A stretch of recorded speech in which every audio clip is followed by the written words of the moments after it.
I'm currently at Target. Hey, what's up, guys? I know, like, I usually do these in-car reviews and talks about movies after I've seen the movie from the theater, right? But I've been running around doing chores today, and I wanted to make sure I got this video down because I am excited for a lot of you out there to finally get a chance to see Poor Things as it's releasing in theaters this week. I had a chance to see it at New York Film Festival. I haven't sat down and gave my full thoughts on it because I usually like to wait until the movie is closer to a more open release so that people are engaged and really wanting to hear about it and talk about it. Also, I usually wait for my buddy Blake, who I do the Movie Time podcast with, to watch it so that we can have a discussion on it. But I've been really excited to talk about this movie because this is by far probably my most favorite movie of the year. I have to sit down and do like a detailed analysis of all the movies I've seen this year, which have been a lot. But I think I can easily say that this is probably my most favorite movie of the year. It is a very risque movie, and it's a very daring, ambitious, and kind of balls to the wall type of movie. And for Yorgos Lanthimos and for Emma Stone, this is probably a career-defining moment in film for both of them. It was nice to see and hear when Yorgos was giving a press conference at the festival on how Emma and him talked about this movie, and the more they got into it, the more Emma was really interested in this movie. So much so that she's a producer on the movie too, so she really put her heart into it, and she really fully believed in the movie itself. And you can tell strictly from her performance. I've never seen Emma Stone perform this way ever before. If you're not familiar with this story, I know a lot of people are comparing it to like a Frankenstein-like story, which in a way and in certain moments it can be, that is true. I think it's very much easy to make that comparison. But it's definitely a movie where you have this character who has never experienced life before, and you're seeing the carnal, raw reaction to life in general and just to human instincts and how it is to be a person. Someone who's never experienced eating before, or breathing, or seeing the ocean, dressing up, having sex. And I will say there's a lot of sex in this movie. As someone who is exploring their body for the first time, there's that carnal kind of curiosity and interest in sexuality and all that, and they definitely go into it in this movie, and that is something that might throw a lot of people off, but I found it kind of charming in a kind of childlike way, and a lot of the moments were actually pretty funny. If you're familiar with Yorgos Lanthimos, he has a tendency to kind of tackle these like weird, absurdish type topics, but he also kind of looks at it in a more comedic lens in a way. And you get a lot of that here, and it's what made the movie very enjoyable for me. As far as other performances are concerned, Willem Dafoe is fantastic in this role, kind of playing like the father figure of Emma Stone's character. And Mark Ruffalo, who, if you watch the trailer, I don't know, I didn't buy into his participation in this movie. But the more I saw him on screen, the more I saw him perform and all that stuff, I thought this was a very amazing performance by him and a different approach in character-wise from that we've seen from him, because I think he has a tendency to kind of be seen as like the Bruce Banner from the Marvel movies, and more of like a fatherly type figure. Here he plays kind of like a scoundrel, which is kind of refreshing in a way, and it was really nice to see him play something out of character that we haven't really seen him do, I think, in a very long time, to be honest with you, or if ever, right?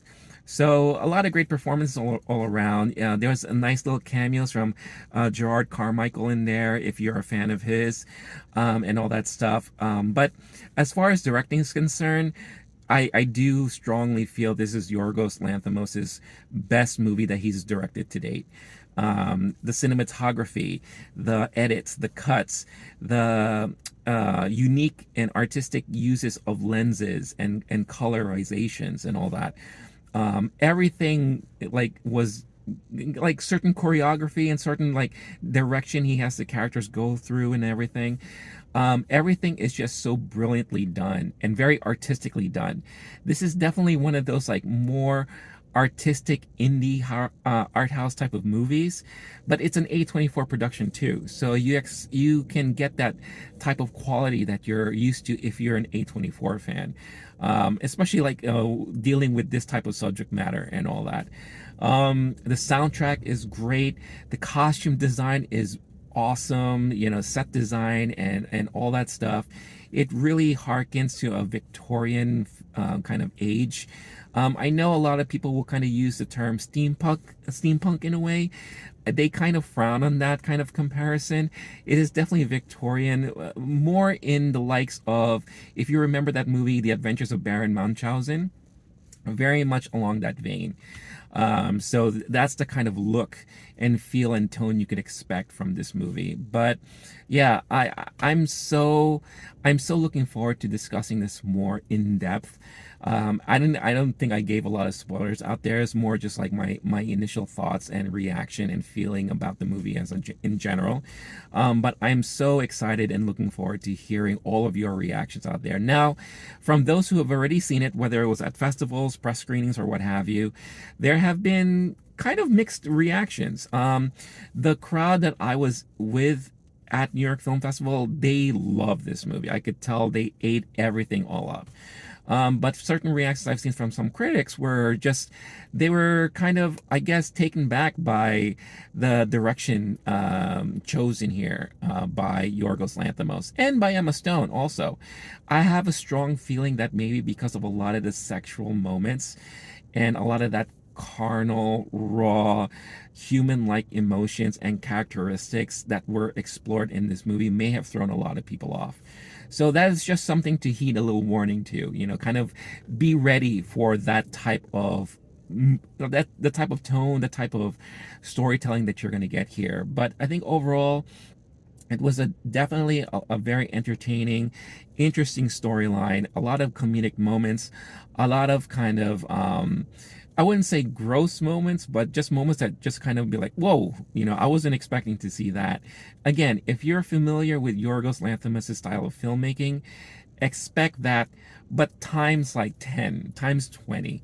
This is definitely his most ambitious film to date, and I'm so happy that he made a movie like this. I know this type of movie was in the works for some time now. If you want to hear him and the creative team talk more about it, check out the channel. I do have a Poor Things press conference video that I recorded from the festival, and you really get to hear Yorgos and his creative team talk about this film and the process they went through in making a film like this. It took them quite a while, but I think it was brilliantly done, and I'm so happy with it. And like I said, I'm very curious as to all of your thoughts and reactions when you have a chance to see it, if you do see it. So definitely let me know in the comments below if you decide to check it out and what you thought about it. And if you haven't seen it, or if you're on the fence and all that, are you willing to check it out? Or if not, why is that the case? Like, why aren't you not looking forward to checking it out? If you're an Emma Stone fan, again, this is probably her most riskiest role that she's ever taken on, but this is probably the best role and performance she's ever done that I've ever seen. So curious as to what all of you think out there. Thank you so much for watching and tuning in. If you liked what you saw, if you enjoyed this, all you have to do to show some appreciation and some love, doesn't cost you a thing. Make sure you hit that like button.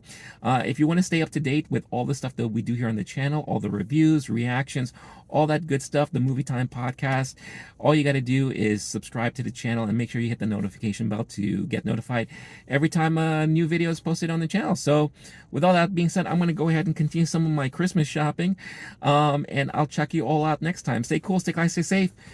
Peace out, y'all. All right, bye-bye.